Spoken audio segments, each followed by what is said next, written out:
picture this. It's the night of the biggest sports championship of the entire year, right? Oh, yeah. The classic high-stakes scenario. Right. So you've got your snacks, your friends are over, you fire up your favorite streaming service, and right as the countdown begins, you just get nothing. Just that terrible spinning wheel of death. Exactly. Just the spinning wheel. And, when you really think about it, the real question is, why doesn't that happen more often? It is kind of a miracle, honestly. Millions of people logging on at the exact same second, and the stream just, well, it usually just seamlessly plays. Right. Which brings us to what we're talking about today. Welcome to this deep dive, especially to you, the learner out there listening.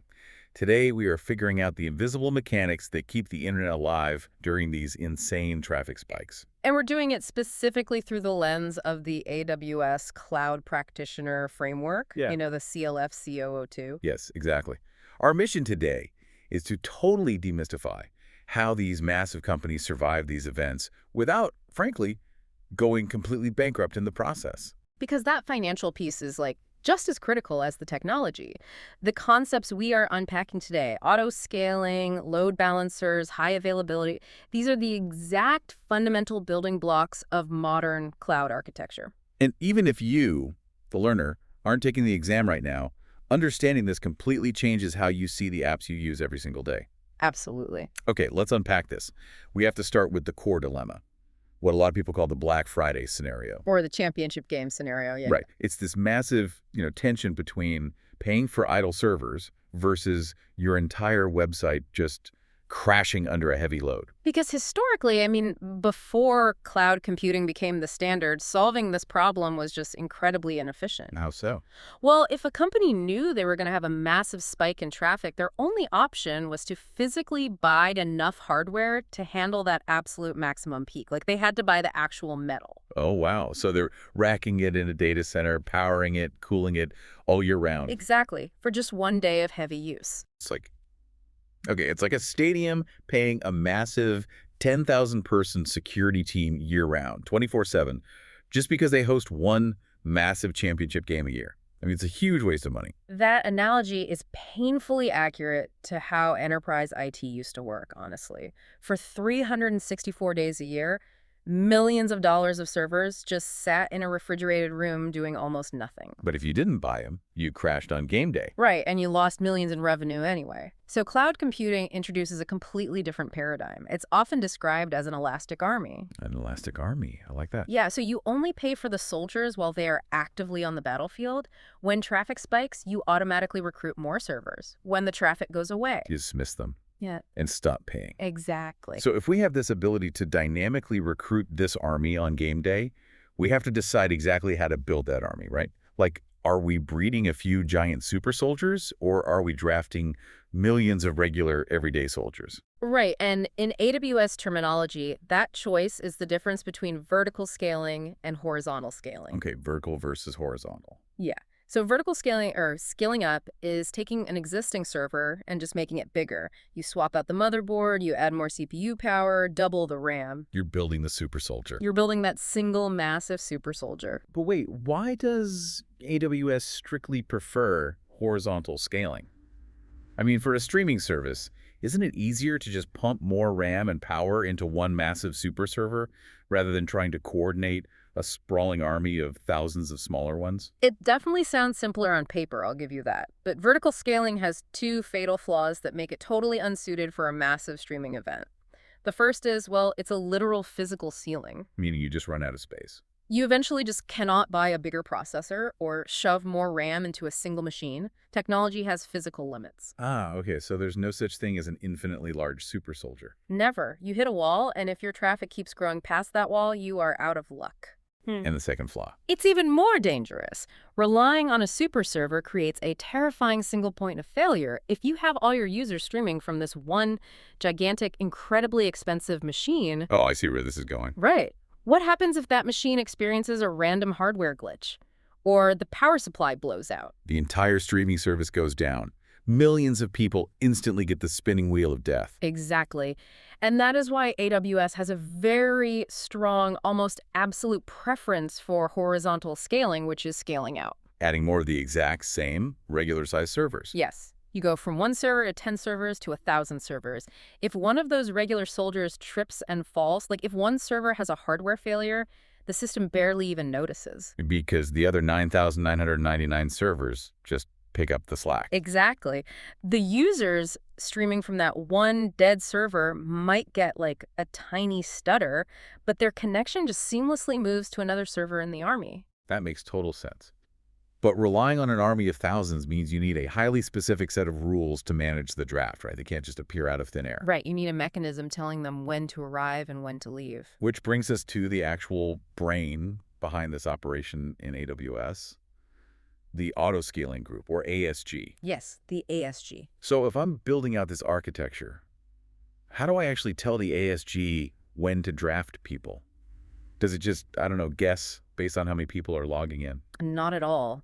It relies on 3 very specific parameters that you as the architect have to define. And these are critical for the certification exam, by the way. Okay, what are they? The ASG requires a minimum capacity, a maximum capacity, and a desired capacity. Here's where it gets really interesting. Let me see if I can apply this back to our championship stream. Go for it. So for our stream, the minimum capacity is our everyday baseline of soldiers, right? Let's say it's a random Tuesday morning in the off-season. Barely anyone is watching. So we set a minimum of, say, 4 servers to just keep the lights on. Spot on. The ASG treats that number as a hard floor.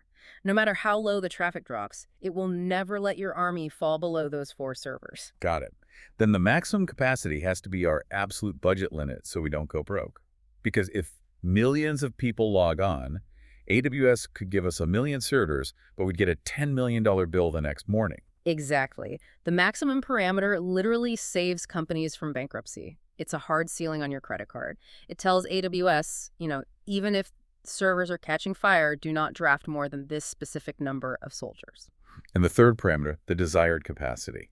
I'm assuming that's the real-time sweet spot we need right as the halftime show starts. Yep, it's the active target. It flits dynamically between your minimum and maximum based on what is happening right now. So it's actively monitoring. Constantly. It watches metrics like CPU utilization or network traffic. As those metrics spike, the desired capacity increases, and the ASG rapidly spins up new servers to match it. That is so cool.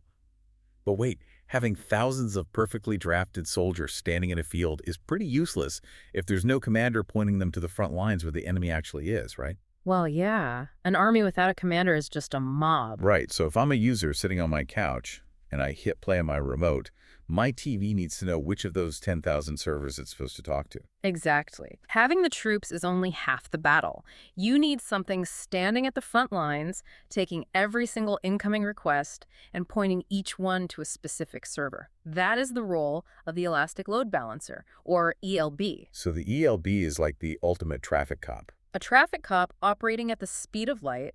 It stands at the front door, looks at the line of servers behind it, and distributes the work so no single server gets overwhelmed while another sits totally idle. Okay, so what does this all mean for the 2 types of load balancers? Because for the CLFCO2, we're ignoring the older classic load balancer, right? Yes, ignore the CLB. It's legacy tech. You only need to know the ALB application load balancer and the NLB network load balancer. Right. So is the ALB actually looking at the specific type of application data, like video requests for this stream, while the NLB is just blindly hurling pure network traffic at lightning speed? That is exactly the distinction. The ALD operates at layer 7, meaning it looks inside the envelope of the data. So it actually knows what the user wants. Yes.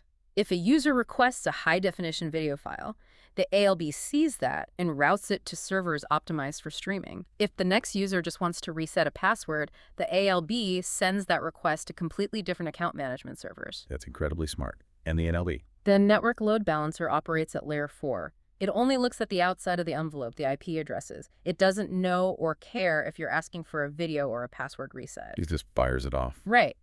And because it's not wasting time reading the inside of the envelope, it trades intelligence for raw, unadulterated performance and extreme speed. Wow. Okay, so ALB is the smart traffic cop. NLB is the speed-obsessed traffic cop. And when you combine this commander, the ELB, with the infinite troops of the ASG, you unlock the ultimate goal of AWS architecture. You do, but this leads us to a massive trap, arguably the most common exam trap for the CLF C02. Ooh, okay.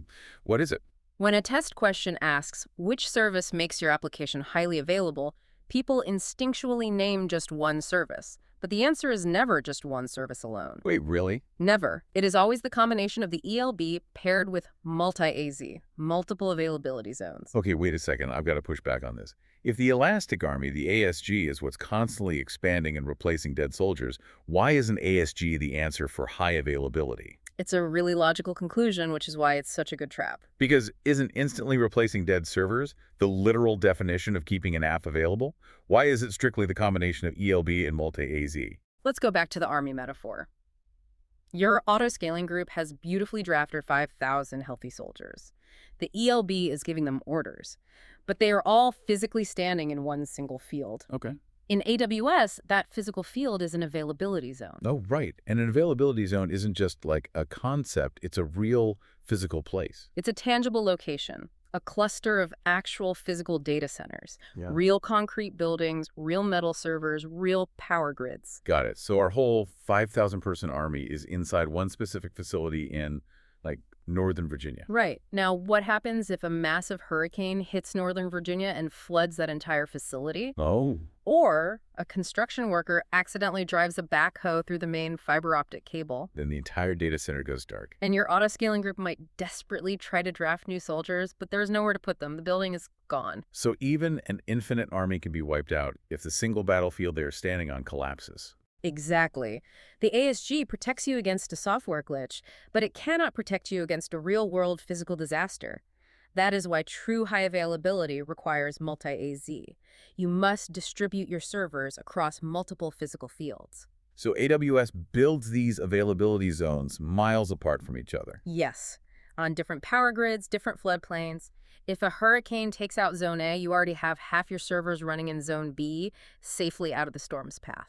Okay, but why do we specifically need the ELB in that answer? Because if half your servers in Zone A get destroyed by a flood, the millions of users sitting on their couches still need to know where to send their traffic. Huh? The ELB is the only thing standing at the front door that can instantly recognize the disaster, stop sending traffic to the flooded building, and redirect everyone to the surviving soldiers in Zone B. Wow, okay.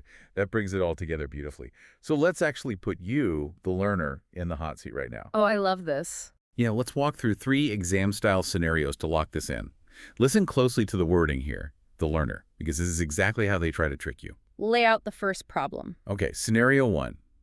Your streaming service experiences massive, unpredictable spikes in traffic during games, but very low traffic in the off-season. You need to optimize cost efficiency during this variable traffic. Which service do you use?